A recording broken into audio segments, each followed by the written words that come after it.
has an order to come in. Today's canvas is gonna be a tiny one.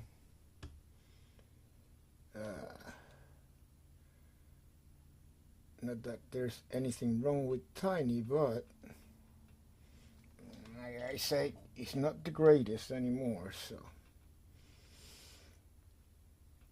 we'll do what we can do.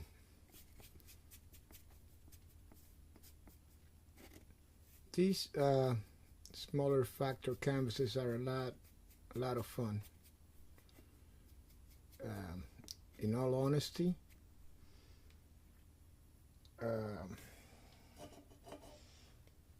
I did them for a long time because I needed to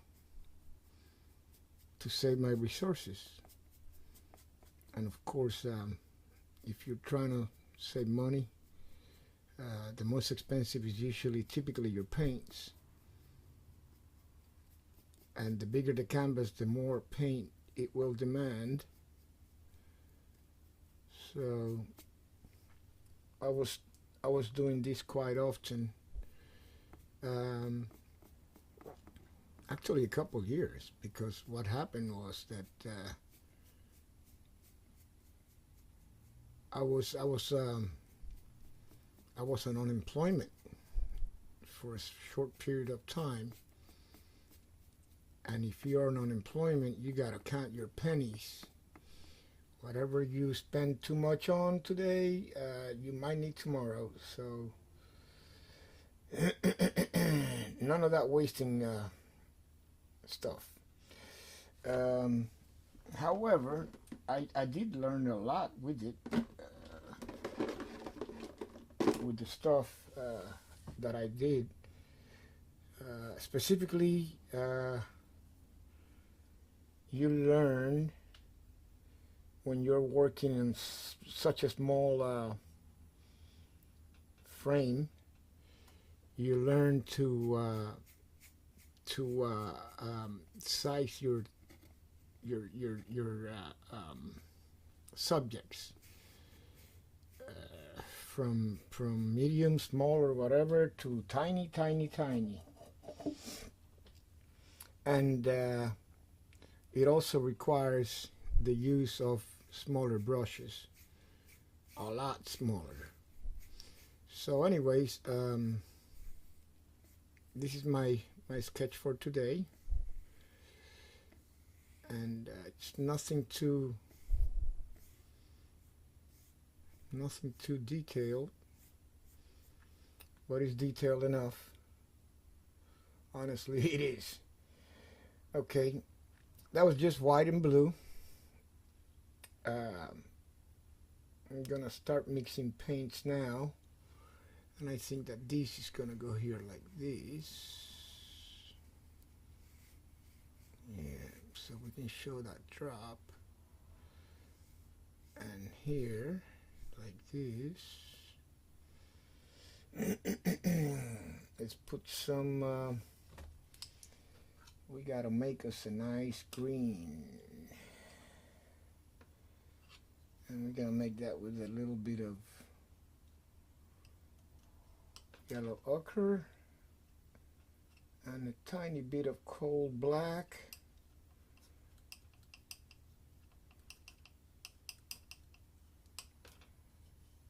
A little more of this yellow ochre, and maybe a little blue to give it some depth. Little ultramarine. Okay, because these are all the way back there. It's too much green. Gotta pick up a lot more blue. There we go. There we go.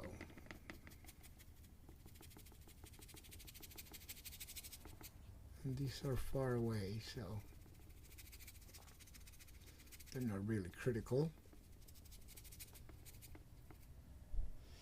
Now, so we come forward.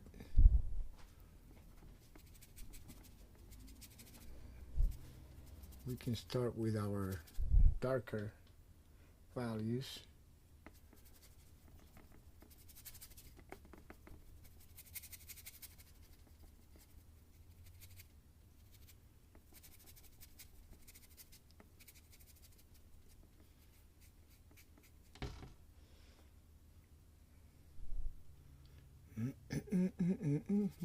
I think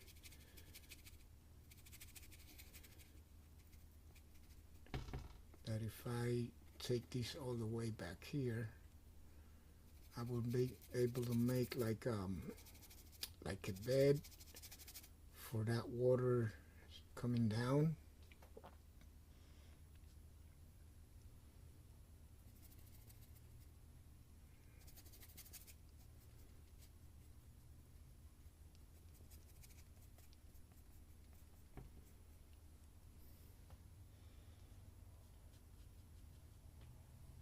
Okay, well, I might as well blend a little yellow, red, and a little black. Give us some kind of a dark brownish for the rock coloring. And let's try and do these like so.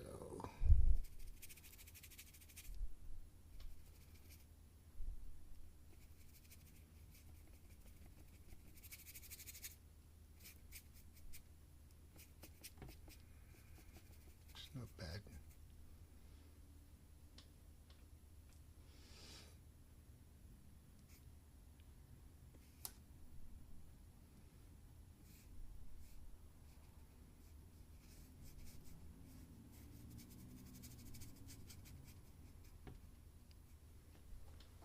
I want to run that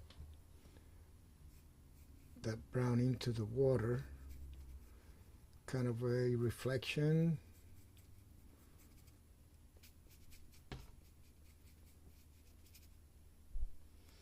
And then this is something else.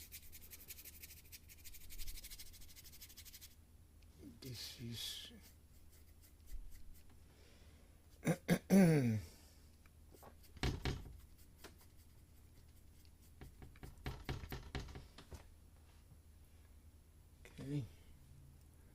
This is a little too sharp here. Yeah, a little too sharp. We don't want it that sharp. Sharp edges on me. It's a constant battle.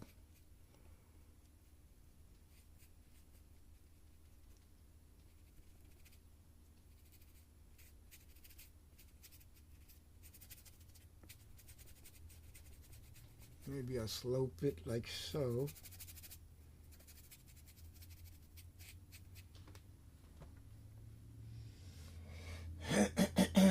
And the same color. A little bit more white.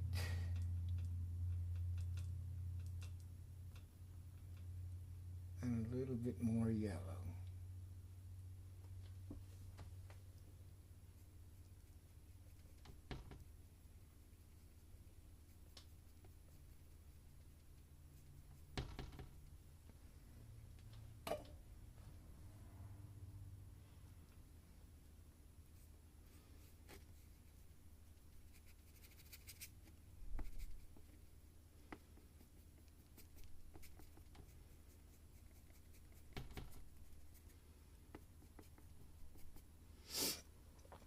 Alright, I think I'm going to start with that yellow ochre so that I can, because I'm getting lost already in the composition here. So, at least that yellow ochre stands out and lets me know how far I am in there.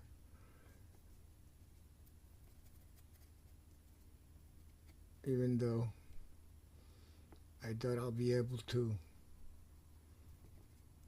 do any much significant detailing here. Okay, but at least I know where I'm standing with the separate the woods with the from the rocks.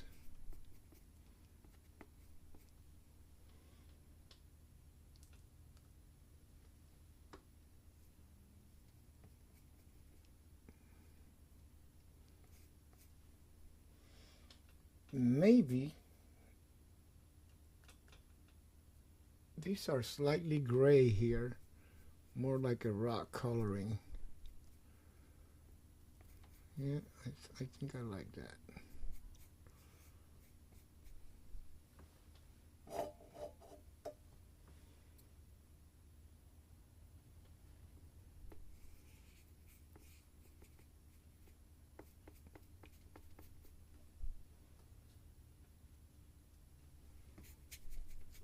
You'd be amazed at how quickly you can come up with a sketch when it's this tiny small factor.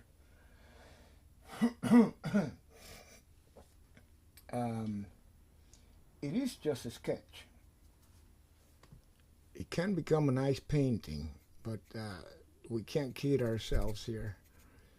It's just gonna be a sketch. I think I want some green down in that water at the base.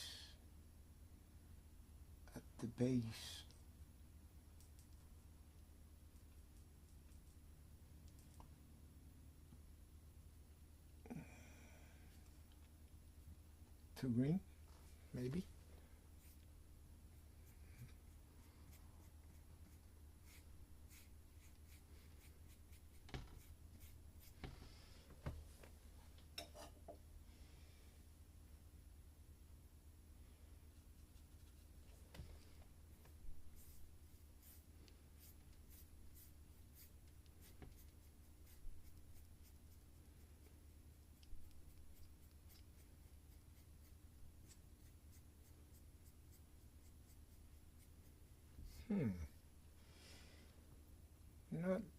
Not bad, but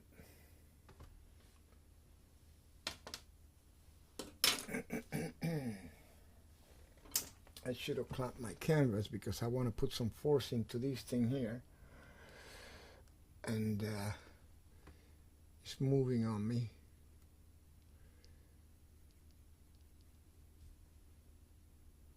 And I didn't want to clamp it. Now, I can't remember why, but I didn't want to clamp it. I think I'm gonna have my blue rock here. Blue, gray, blue, gray.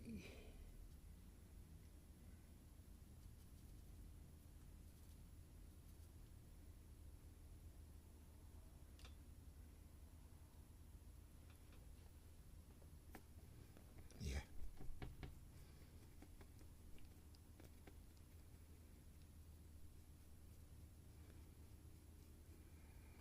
Okay.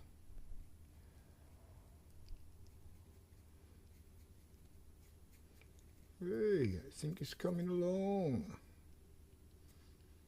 Well, what do you know?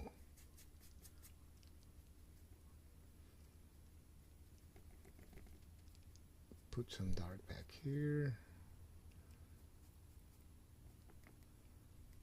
Not too much. It's tiny.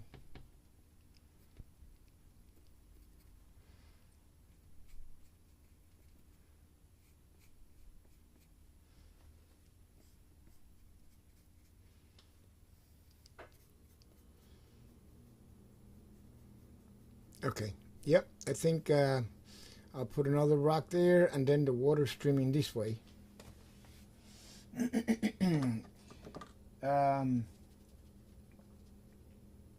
I watch a lot of the paintings done by Thomas Hill. My God, he's from the 1800s, a painter from the 1800s. But his realistic landscapes are something to really admire. I will say that the truth is that I can't remember if he was really a luminist, but this is one of the paintings that I have uh, done for people that have asked me to do some of his work. And this one, and I believe Lake George also, yeah. And I believe also Lake George is a beautiful painting of the Lake George. And that one, I can't remember if it's Thomas Hill. I think it should be, but that one is very luministic. Everything's in the sky, and the way that everything reflects in the water. It's just an amazing work. If you haven't looked him up ever, do it now. You will not regret it. His artwork is very, very pleasant to the eye, and his techniques are amazing. I mean, he tried to put everything that he saw on there, and he was successful in a way that you can actually go to certain areas and pick something from that area, and you could actually make several paintings out of one of his works. This is how detailed it was. And see, now I'm getting muddy here. I should have started lighter. But it's okay. If it gets to that point, I will have to turn this into an impasto. If there's nothing else to be able to help it, if we have to do that, we have to do it. That's what we do as painters. Whatever needs to be done, that's what we do. But it wasn't my initial idea to do this on impasto.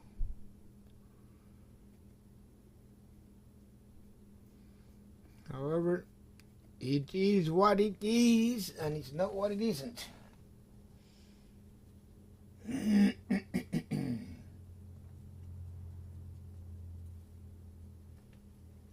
I like that. So, as I was saying, when you look at his work, you are mesmerized. There is no other way to say this. You are mesmerized by all that detail and the harmony of all things. They things come together, and you're trying to look for flaws instead of enjoying the beauty of it. I caught myself doing that, which is it's not right and it's unrealistic. But I'm honest. I caught myself looking for flaws to determine where do we put this guy with this type of painting, and it's really a blessing to be able to. I mean, if I had been able to watch this guy work, I would probably have nightmares at night, because I realized that he had to keep a steady hand and go about it in a slower pace. It takes you forever to see the actual work come forward. But I wouldn't have minded. I wouldn't have minded, not for as long as you're standing there, because you're entertained, of course. But then you see where did the day go? Where has the day gone? This guy's been working on this thing forever, and and it shows. But the finished work is such a beauty.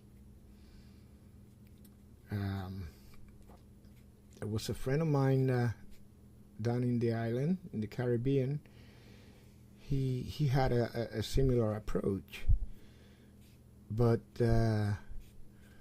he was like a little bit. He wanted everything. He wanted to bring everything to a detail, and sometimes that's not desirable. And if your technique doesn't blend to it, you have to learn to say, well, there are things that I'm not yet able to do. But he would not take that. He would just keep going, which is a good thing because practice makes perfection. And the more you do these, the more you learn. That's why you hear me say to lots of people many times, everybody can paint, right? Yes. The problem is that most people decide not to practice. And I decided to practice. So when you decide to practice, it shows.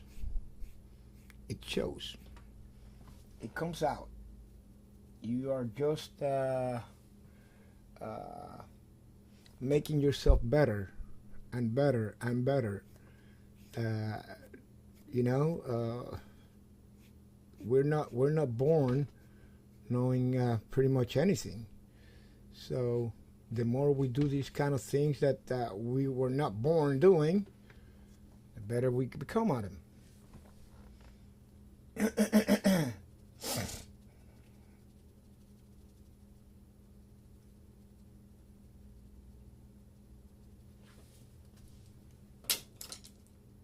It's coming along fine. I think that we're gonna do a couple of trees, and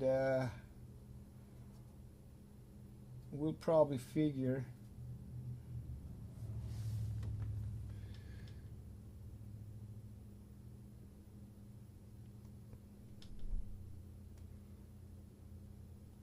that this will probably be our composition for the day.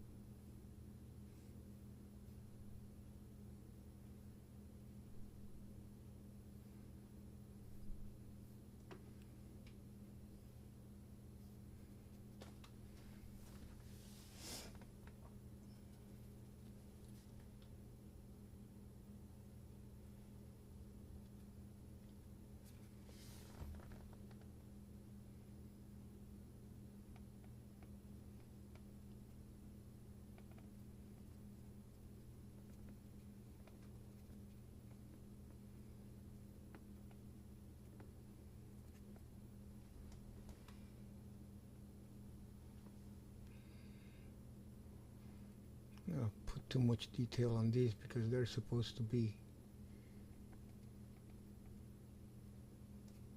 far out there. And these are not small trees. These are quite huge trees. So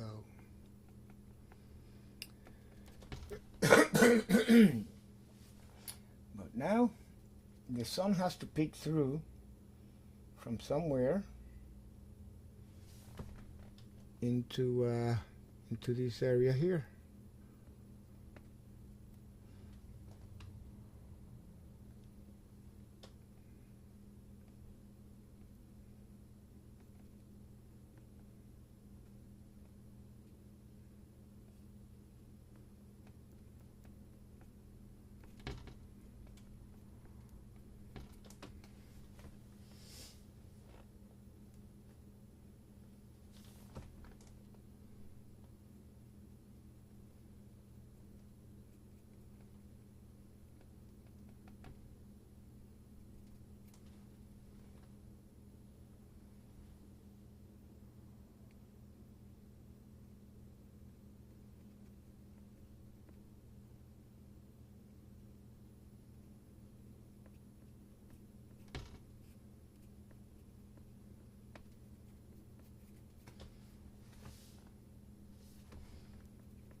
could be grass or anything.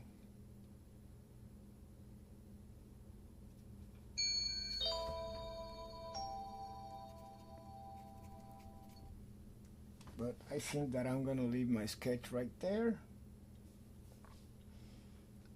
and probably pick it up sometime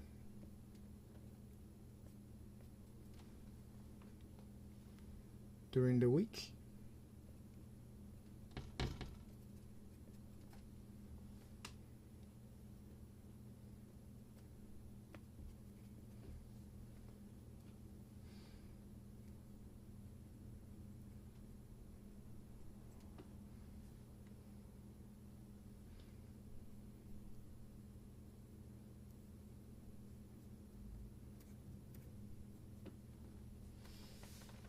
Yep.